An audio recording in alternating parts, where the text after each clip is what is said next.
What is going on, everyone? Ventus here. We got new Rush Duel cards to go over, so let's do that right now. First, I want to say, though, I'm doing this a different way. If you guys don't like this way, let me know. If you'd rather me go back to the old way I do the news videos where, you know, I post the graphics of the card and the card effect near it and things like that.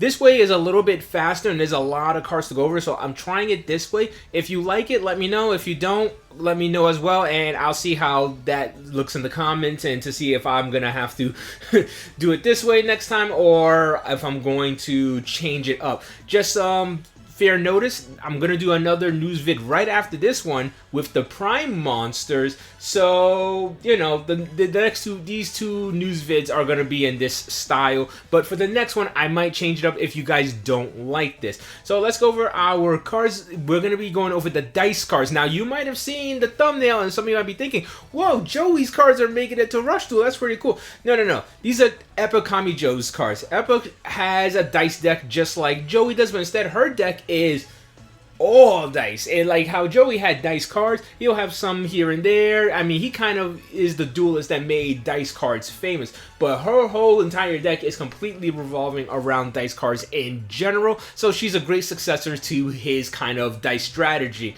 So the first cards I want to go over are actually the spell and trap cards, because some of the cards are going to require these cards to use the effect, and you'll understand the effects better if you know what these cards do.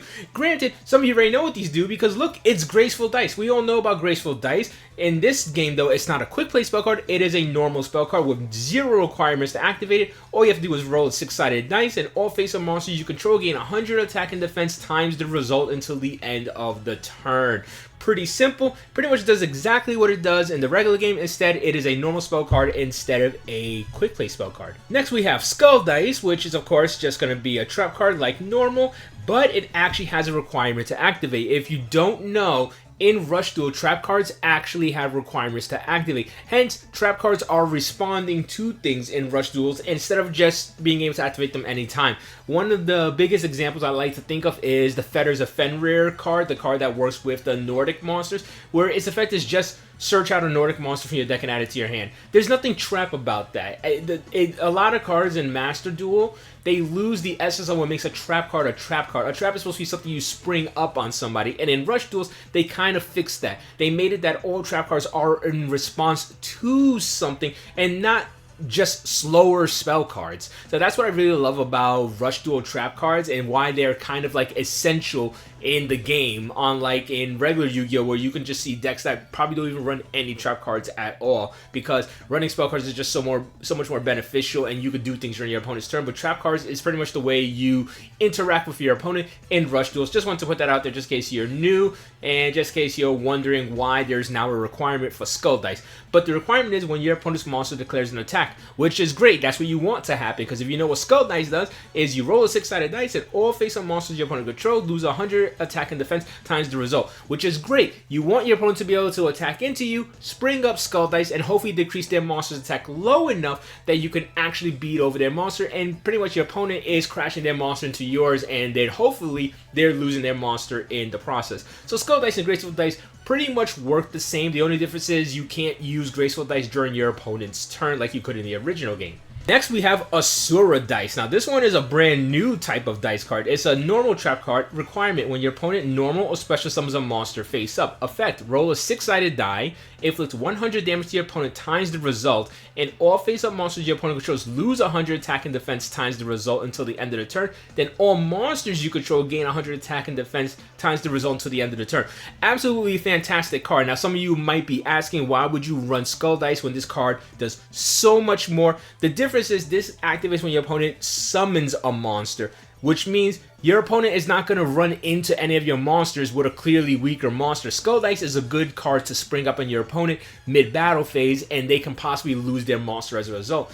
This card pretty much makes it that your opponent doesn't even want to go into their battle phase, because they're going to know that their monsters are too weak to be able to do anything to you. You also do get to inflict some damage to your opponent as well, which is really cool. So yes, there's a reason to run both dice, and there's going to be monsters that specifically want you to use Skull Dice. So don't think just because this card does a lot more than Skull Dice, even while being a trap card, that Skull Dice is useless by any way, shape, or form. Next, we go into the fun part here with the monsters. The monsters that are inspired by the dice cards, and I am so surprised that we've actually never got something like this in the actual Master Duel setting. It's so weird that this had to wait till Rush Duels to come out, because I always thought these could have been monsters. Same thing with Scapegoats. They could have been monsters, even though I guess we did have Scapegoat. But yeah, I'm going on a tangent here. Let's go. So we have Dice Grace, a level 1 light fairy effect monster with 0 attack and 600 defense. Requirement, send 1 card from your hand to the graveyard except Graceful Dice. Choose 1 Graceful Dice in your graveyard, add it to your hand. If your opponent controls 2 or more monsters, then roll a 6-sided die. If you roll anything other than a 6, you gain 600 life points. So this just gets you back your Graceful Dice right back from the graveyard. You can then roll it so then you can power up any of your things. Preferably not this one, because at max you're just going to get this up to 600 attack points. But if you roll anything but a 6, you're also gaining 600 life points. This card gets you back a card that's very, very important by trading out a card from your hand that you may not need for your Graceful Dice, which can then be used to be able to beat over your opponent's monsters. And you get an extra 600 life points. That's, why not? Pretty good card. Next we have Dice Skull, which is a level 1 Dark Fiend effect monster with 600 attack and 0 defense. And it's pretty much just going to be the reverse of Graceful Dice. It's going to do anything it did with Graceful Dice, but now with Skull Dice. So essentially, you send the card from your hand to the graveyard except Skull Dice. Choose a Skull Dice in your graveyard, add it to your hand. If your opponent controls 2 or more monsters, then you roll 6-sided die. And if you roll anything other than a 1, inflict 600 damage to your opponent. So that's pretty awesome. So you have to roll at least anything but a 1 to be able to inflict 600 damage to your opponent with this. And the Grace is anything but a 6. So that's pretty awesome effects right there. And again, they're going to be recycling your Skull and Graceful Dice cards. So can't really complain about that. If your opponent's like, goodness, at least I don't have to worry about them beating over my monsters. Well, here you go. My dice cards are right back. Also, here's some burn damage. I'll get some life points while I'm at it. Next, we're going to show off Dice Arch Swordsman, which, when I first looked at it, reminds me of Swordsman of Landstar. Let me know if you guys felt the same way about this card. If it reminds you of Swordsman of Landstar, another famous Joey card. But this is a level 7 Earth Warrior effect monster with 600 attack and 2400 defense. And immediately you're like, no way, this thing has only 600 attack points. Why is this thing level 7? Well, its effect is to roll a 6-sided die. During this turn, this card can attack a number of times equal to the result. If you roll a 3 or less, you can also draw 1 card. So remember, this card can attack a maximum of up to 6 times. And again, you might be thinking to yourself, well, it's only 600 attack. Remember, you do have Graceful Dice, and you also can recover back Graceful Dice. So you can use Graceful Dice to power this guy up. Use Dice Grace to recover Graceful Dice. Use Graceful Dice again. This thing, it can get really, really big if you keep utilizing Graceful Dice, or our next monster that's coming up that's going to make this card pretty over the top if you get them both on the field. Next, we have Dice Archlord. Now, this is a level 7 Light Fairy effect monster with 2400 attack and 1500 defense. Requirement to use this effect is none. You roll a 6-sided die. All face-up monsters you control gain 100 attack and defense times the results until the end of the turn. So it's essentially a monster version of Graceful Dice. But this is where things get a little bit crazier, because if you have Graceful Dice in your graveyard, they gain 200 attack and defense times the result instead of 100.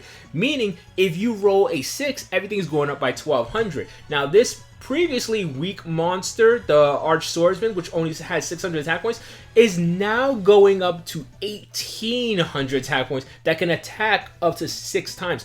Granted, if you use Graceful Dice before that and bumped it up, then use Archlord's effect, you can have a pretty decent attack point monster that can attack up to 6 times. Now, granted, even if you only attack less than 6 times, like anything 3 or less, you still get a draw with Arch Swordsman as well. So this is pretty ridiculous. And there's a reverse of this card. Of course, you know, if there's going to be an Archlord, we need to have Dice Arch Skull here. Level 7 Dark Fiend effect monster, 2400 attack, defense 1500, requirement none. Roll a 6-sided dice. All face-up monsters your opponent controls lose 100 attack and defense times the result until the end of their turn.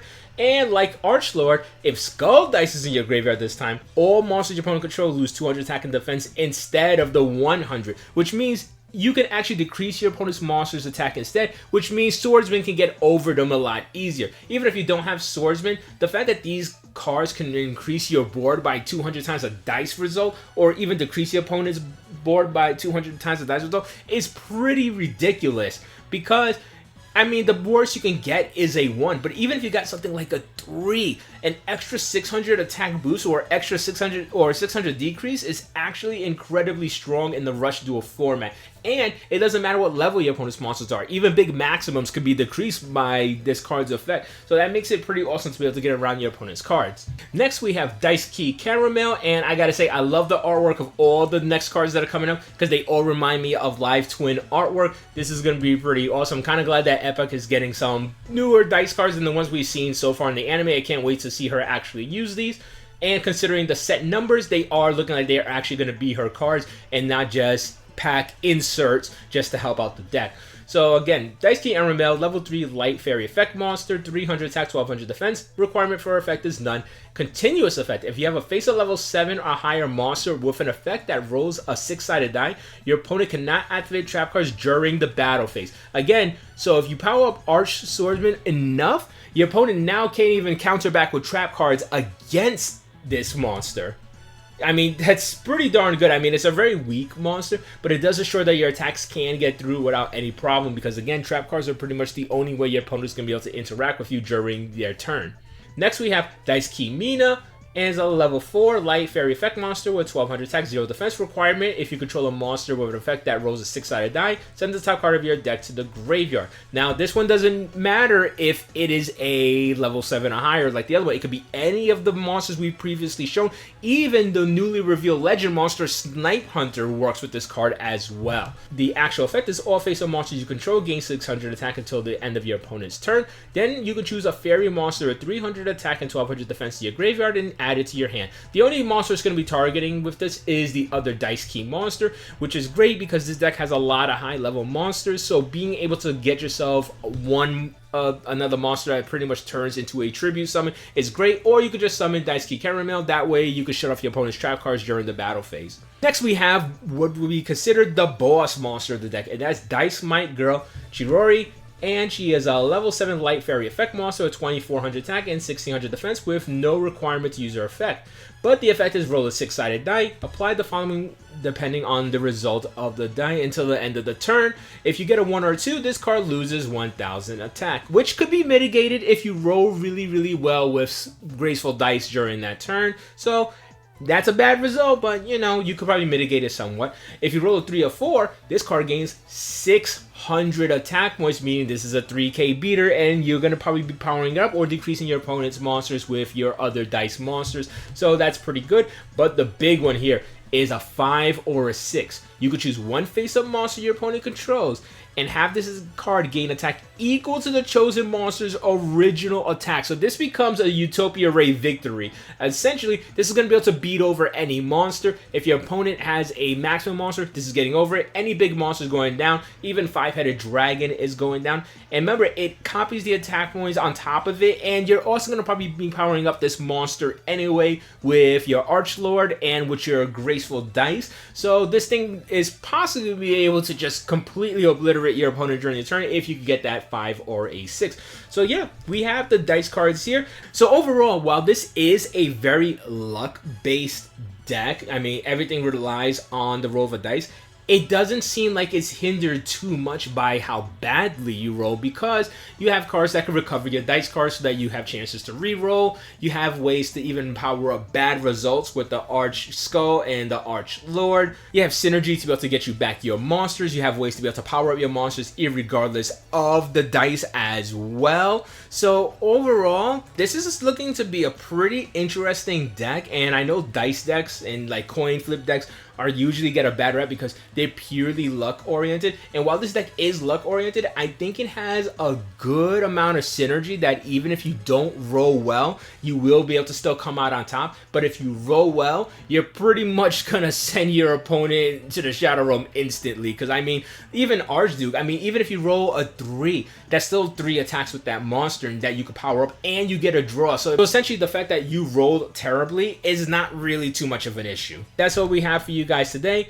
I think these are very interesting decks. Epoch has a pretty cool deck, and I can't wait to see her use the brand new monsters in action. And I think Joey would be pretty proud of her as the successor of the dice deck. But let me know what you guys think in the comments section. Until next time, people, like, comment, subscribe. Peace out.